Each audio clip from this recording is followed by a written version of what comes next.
நமது we the leaders அமைப்பு சுற்றுச்சூழலுக்கான August மாதத்தில் தமிழ்நாடு முழுவதும் ஒரு பசுமை இயக்கத்தை தொடங்கியிருக்கிறது.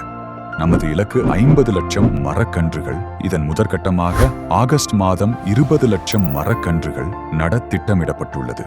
ஒவ்வொரு தன்னார்வலரும் குறைந்தது ஒரு மரம் நட வேண்டும். இயற்கைக்காக, அறிவியலுக்காக, மனித நேயத்திற்காக தங்கள் வாழ்நாள் முழுவதும் அர்ப்பணித்த டாக்டர் APJ அப்துல் கலாம் அவர்கள் மற்றும் அவரை பின்பற்றி மரக்கன்றுகளை தொடர்ந்து நடுவதோடு சமூக நலனுக்காக உழைத்த சின்ன கலைவாணர் விவேக் அவர்களின் நினைவாக இந்த இயக்கம் அர்ப்பணிக்கப்படுகிறது.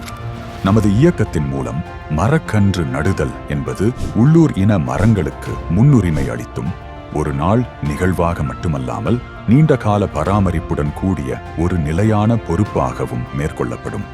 ஏன் மரம் நடுவது இவ்வளவு அவசியம் என்றால், ஒவ்வொரு மனிதனும் ஒரு நாளைக்கு சுமார் 550 லிட்டர் சுத்தமான ஆக்சிஜனை சுவாசிக்கிறோம். ஒரு பெரிய மரம் 4 பேருக்கு தேவையான ஒரு நாள் ஆக்சிஜனை வழங்கும்.